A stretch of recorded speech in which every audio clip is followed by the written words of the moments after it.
And we are live. So happy Friday, everyone. The weekend is nigh. Today we have got Mr. Phil McCaffrey on the call or on the interview. Phil's kind of taken 20 minutes out of his day to talk about his experience working in the Blueprint. He finished up with us a few weeks back, and by all accounts, my accounts, he's absolutely smashed it. But I'd like you to hear from the horse's mouth, and Phil can talk you through his experiences. Before we jump off and kick off, Phil, can you just introduce yourself, who you are, what you do? So I, Phil McCaffrey, and I work in partnership recruitment with a wealth management firm. So yeah, highly Awesome. Stressful, people engaged role. Yeah, busy, lots on, the usual, right? Yeah, full on, 6, 7 sometimes days a week. So it's pretty relentless. Cool. So let's kind of dig into then, like, your experience from having worked with us in the program and where we are today. But I think a good place to start off is like where you were when we first spoke. So rewind, it's probably like knocking on 4 months ago now when we initially had a chat. I mean, historically, me and you knew each other from a previous life and a previous career. Then I think you've been following me for a little while, and then reached out for a chat. So yeah, what was going on then? What was your motivation for reaching out? What was going on? So yeah, it was back in. I think it was back in October, and I suppose when we reached out, there was some elements that just resonated with me specifically in terms of the marketing that came up. Obviously, we knew each other, we were connected, so therefore it kind of came up on social media, and this had a kind of concept of kind of radical honesty and wanting to kind of get better in certain elements of your life, not necessarily just in everything, but actually seeing there are certain areas that you wanted to improve on. That kind of it was more of an interest call, to be honest. The first time we spoke, it was just understanding a little bit more about it. And the more I kind of understood, the more I kind of just realized that actually, a lot of what I was doing, whilst conventionally it might deemed to be being successful, you kind of sometimes think whether or not you're going quick enough, or whether or not you're going like kind of fast enough, or you're actually you got the right balance and boundaries around all elements of your life. So it was kind of after that conversation then that it started to, I think, kind of picked up quite quickly. It was just felt like the right thing to do. We very quickly kind of turned that into the program. Yeah, and I think your situation, and Phil, if you don't mind me saying, it was kind of some gents that I work with are the physically really not in a good way. Work-life boundaries are kind of all over the place. Compromising how they're showing up as a dad and as a husband, and really not in a great spot. Other gents are like, things are all right, but there's more here. I can do better, and I know I'm coasting, and I want to really get the most out of myself, professionally, personally, emotionally. And I would put you into that latter camp for sure. It wasn't like there was a burning bridge anywhere per se. It was more an acknowledgement that you wanted to and could do better for yourself. Is that a fair summary? 100% fair. In fact, I think even before we even kind of confirmed it, I remember dropping you a text going, I just want to check, like, I'm not entirely sure I've got a problem to fix. Does that mean that I'm kind of not warranted to go on the program? And actually it was completely the opposite. And what I found, I suppose, is there wasn't necessarily anything to necessarily fix, but I knew that I wasn't completely content in my own head in terms of where I was going in a few areas of my life. So actually, it's not necessarily about fixing something. It's about sometimes just reinforcing what's going well, getting the good habits back into play, and letting them trust in the process, as it were, letting that play out. And what I subsequently, the validation of that was then kind of towards the back end of it, and the advocacy and hopefully referrals off the back of other people is true. Like, in terms of the words that I write down, of the impact it's had on me is authentic. It is completely from me. And you actually don't really realize at the time, because when you're in a bit of a fog or you're a bit unsure of where to focus your time, you don't, that something isn't broken per se, but it's not exactly as clear. Not quite right. It's not quite right either. And that's enough. That difference, to want to explore that out of curiosity, is enough in order to, and what kind of got me on the call with you. And then I think in hindsight, I'm sure we'll come on to it, but like, I am much more confident and certainly happier in much more elements of my life, and just feel actually more importantly just a lot more in control of it. And Nice. I'm I think that's a achieving key things. word there. Yeah. Okay. Well, I think that's a great segue to sort of talk about like where you are today. So, having come through the process, what would you say has been the sort of the key achievements, or what where from where you were, where are you today? And then I think if we can highlight a bit of that, and then maybe touch on some of the things that you've done and are continuing to do to help sort of facilitate that. Yeah. So what did I what I how I feel an overwhelming sense now that I've got a much bigger kit bag, as cliche as it sounds, in order to deal with maybe some of the things that historically I was only dealing with in one way. Mm-hmm. And actually, in a destructive way, that would be either going out or getting angry or frustrated, or even most tragically, kind of going in on myself in terms of not achieving what I should, and that's a hard place to be. It's a hard place to get yourself out of if you're constantly driving to want to do more. So I think now I've got an overwhelming kind of. I genuinely just feel like, in terms of actually breaking down and getting perspective in terms of things when things aren't necessarily going, or certain things in certain areas of your life aren't going well, I just feel like I'm better equipped now in order to take a step back. Whether it's, I don't want to give it away, but I never looked at some of the elements that we touched on before in terms of meditation and balancing. I've always kind of liked James Clear and Atomic Habits, and recently got into that.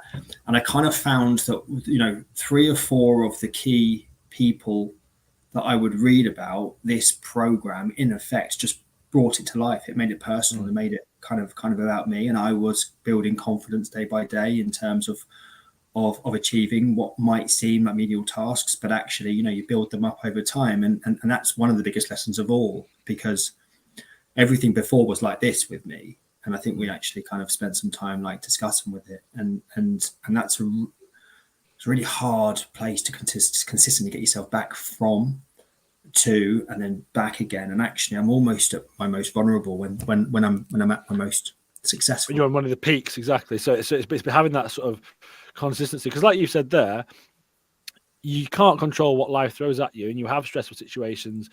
Yeah. But more often than not, well, you can control your reaction, but then also even your own perception of what that situation is. If you're able to be objective and take a step back and look at it with a kind of an external lens, 9 times out of 10, it's probably not as fraught and as emotional, as challenging as you might think. It might be a shit situation, but I think there's always, if with the right context, something that you can do about it, or at least how to react to it, versus just and I think that's a much more empowered state to go through life with. And that can be practically how you take care of yourself. It could be firefighting at work. It could be something in your relationship. It doesn't matter. But I think if you're able to objectively just pause a little bit and look at it, with a fairer and sort of a clearer lens, that allows you to take more positive action, and it feels more empowering, because you're not just reacting to what happens and kicking off, I guess. And when you're absolutely spot on. And I've a mentor at work, and one of the kind of thought processes, if things get frustrating or you're firefighting or something at work, is to just take a moment and go, right, is it them or is it me? And what I've found now is by when I sense myself getting frustrated, or in certain situations, or what have you, when it is, and undoubtedly 99% of it is me, because like you say, you're in control of your reactions, right? But now what I do is, when I go, great, okay, so it is in my control, then I'm able to turn around through the resource, through the exercises, through all the tasks that we build up to, on what could be consumed or considered as a really wholesome week, or my version of wholesome week. And I start ticking off against what I have done and what I haven't done. It's never what that person said to me. It's always probably the fact that, I'm feeling, I haven't eaten, and actually I've fallen back into old habits, and actually, it's lunchtime, and or the diet is. I'm just hungry and annoyed. Yeah, exactly. Yeah. Exactly. It could be. Or the sleep, or and actually that's quite empowering, because there was no light bulb moment, right? In fact, I don't, because I think you could just continuously learn every single day. But I suppose the closest I would have got to it, has been experiences after that. So I said, obviously, over Yeah. February, I wanted to kind of consolidate some of this learning, make sure I can implement it into my daily routine without the stabilizers almost on it with the Tuesday calls, which is going well, but it's challenging because old habits die hard. So it's now that I'm starting to see even the full value. There's a lot of unquantifiable stuff from the course that you don't really see the benefit of until you're in a difficult position. You'd rather you were never in one of them difficult positions, but it's at that point that you go, right, that's why the investment was really, really worth it, because now I can reflect on my day and go, actually, I didn't do these 5 things and I know they're good for me and I know I enjoy doing them. So what stopped me doing it? Do I need to create more boundaries with the day job? Do I need to, create more time and that whole bit there it's fundamentally more empowered and it builds resilience, because life isn't perfect. We are going to react sometimes. I'd love to say the course just turns people perfect and fixes everything. It doesn't. But being able to stop in those situations when you've recognized something and then act on it, that's the powerful bit. Like, we're always, life is life, right? Things are always going to trip us up and come and hit us. But the quicker we can close those loops, the quicker you can move forward, the better you feel, the more autonomy and sovereignty you've got in your life, and the better things feel. It's when those loops open and drift and you aren't able to sort of join the dots back again that you get in that sort of foggy state. And so I think it sounds like what you're saying there is that the thing about the course is that you come out of it, which isn't maybe a tangible thing. It's that ability to be resilient and analyze when things are happening so you can act on it, versus just, it's all gone wrong, or blame the universe or whatever, right? Definitely, and that level of self-awareness then on a daily basis means that you can start to sense when something isn't going to plan before it really goes, before it really derails.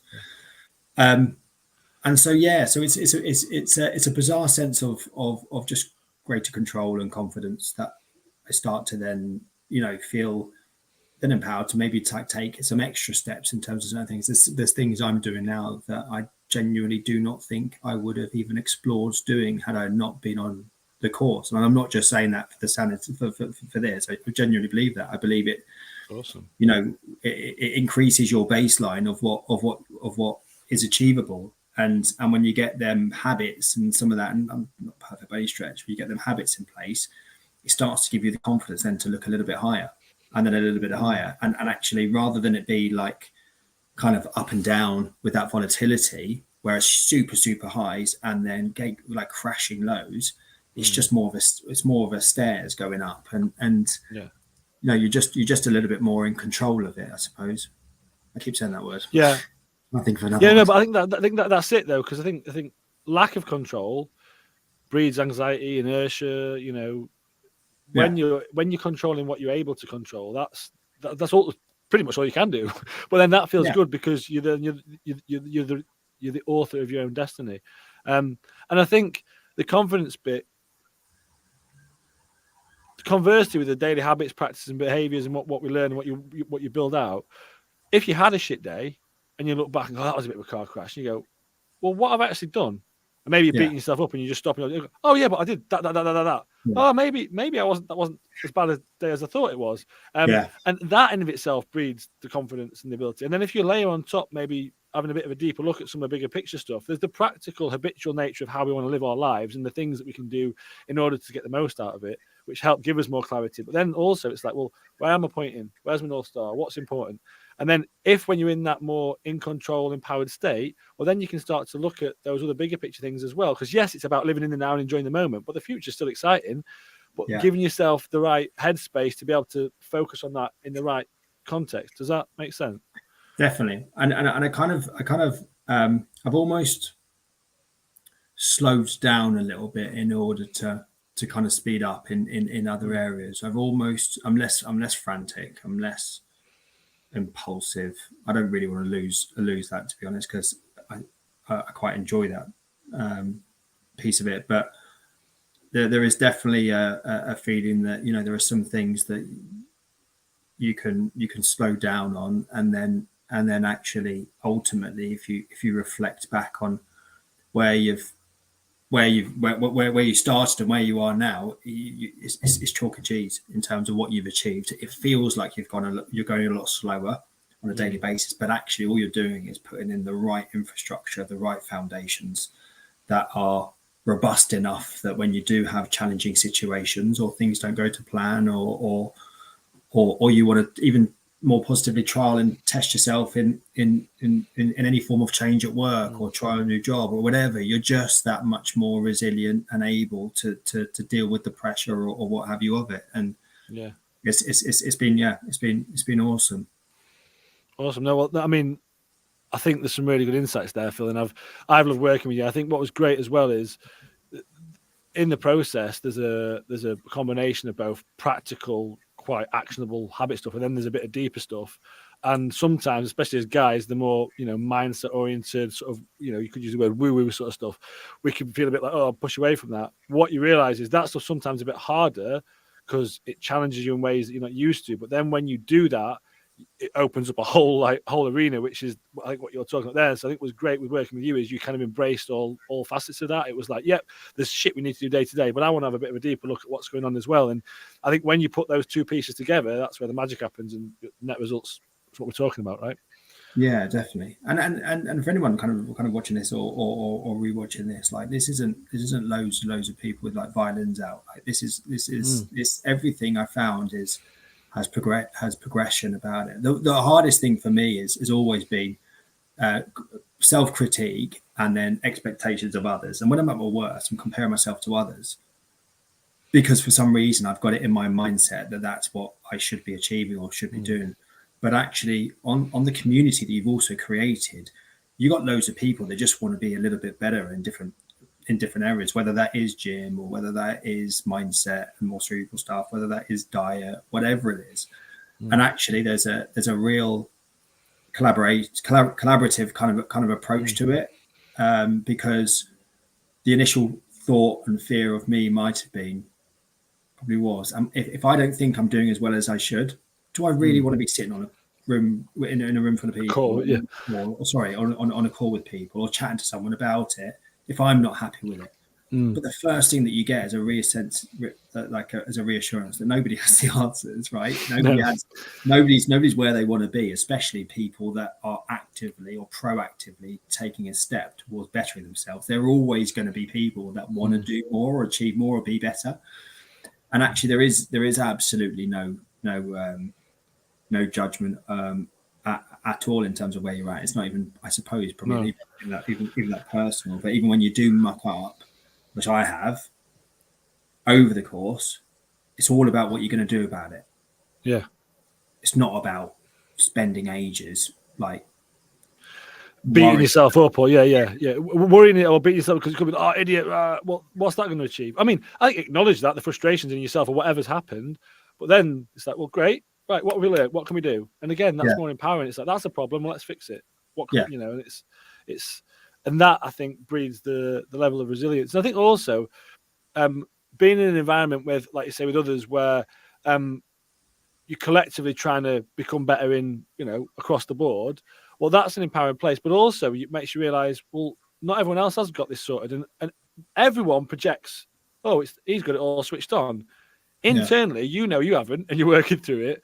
Everyone else is the same. You've just got HD vision on your own foibles, but everyone else is there. And I think when you recognize that and people are open and honest about that, it makes you go, oh, fuck, it isn't just me here. There's others here. And actually, there's others here who want to go better. But not in like a ha-ha-ha way, but it's just like, okay, we all want to get better and do better. And we all have these foibles that trip us up. And I think when you hear that narrative from others and you get that perspective, I think that's reassuring, but also be empowering, because it's like, well, he's got his own shit and he's getting on with it and he's working through it. Well, maybe I can do that as well, And I think that layered on top of the actual what you need to do. I mean, I'm obviously incredibly biased because it's my program, but like, I think that's a very powerful place to elicit change and grow from, Yeah, absolutely. And it gives you confidence, gives you breathing space as well, because there's nothing more suffocating than yourself telling yourself that you're not doing well enough. I mean, there's nowhere to go. So I think actually putting having that opportunity to stop and to listen and to engage with others and hear about what they're doing, good and bad, and buoying them up a little bit, and appreciating the fact that, there's people at the end of the course where I'm like, oh, wow, not only does that time fly quickly, but also as well, there's people at the beginning going, I was exactly there. And I know it sounds so patronizing and condescending, and it's difficult. I need to work out a way that it lands a lot softer, but it's true. And actually, when you take a step back, right, there's this thing recently where I saw, I think it was something like 4,000 weeks. I know it's a bit morbid, but like 4,000 weeks we're alive or something, and people have got like all the different weeks that you have up to the average age. And you think about a 3-month commitment, but the infrastructure and the habits they can put in place forevermore, it's 100% worth its weight in gold. Well, thank you. I mean, that's a pretty ringing endorsement, Phil, so I appreciate it. So thank you. Look, I know you're a busy man, given what we've just said, so I don't want to take up too much more of your time. Firstly, thank you. Anyone watching this, hopefully you got some insights. I think we talked about some really cool stuff, and I think for me, the key takeaway from what you were saying is that just being able to build up a level of resilience in your life with what's going on. And for me, it takes that starts from being honest with yourself and taking a look, and then building practically what you need to do that, but also understanding yourself on a deeper level to unlock where you're at and make you the net result of all that. So well done, and you should be incredibly proud of where you're at. It's been great to work with you. I guess my final question for you, and you sort of touched on it there, would be if someone's watching this, sort of maybe like you, things are all right, but I'm not sure, not really worked with a coach, I don't know what it's all about, kind of on the fence a bit about engaging in a process like this, maybe talking to me or a coach. What would you say to someone like that? I would say, what have you honestly got to lose? Like most of my if I had an opportunity to look at my life events and the cycle that was around it, and to continue where that was going, when I look forward, would I what's happened so far hasn't been working. Yes, I'm doing well, but it hasn't been working to the rate that I'm not. So in my mind, I'm a bit like, well, if I'm going to invest money into other things, why wouldn't I invest money into myself? So exactly. my honest candid feedback would be, just shut up, do it. And honestly, like if you honestly got to the point at the end of that where you didn't learn something, your head's not even in it. Like it doesn't make any sense. So I would honestly say that if you're on the fence, it means you're man enough or woman enough or whatever it is in order to consider doing it. Just do it. It's got you enough to this far. So, having the tools, having the resources then to move forward only put you in a much stronger position. Awesome. Well, thank you for that, mate. And if anyone is interested in having a chat like Phil's just describing, drop me a note in the comments or find me a message. We can have a quick chat and see where you're at. Phil, it's been an absolute pleasure. I think you're a legend. Thank you for your time. Really appreciate it. And as I said earlier, you deserve all the success you've had. I think you're a perfect example of like taking ownership, having a look, and then the net result of what happens off the back of that is just feeling great, looking great, and then being in a position where you can take on life, whatever throws at you. So, mate, it's been an absolute pleasure working with you. So thank you. For everyone else, thank you. Have a great Friday, great weekend, and we'll see you on the other side. Cheers. Cheers.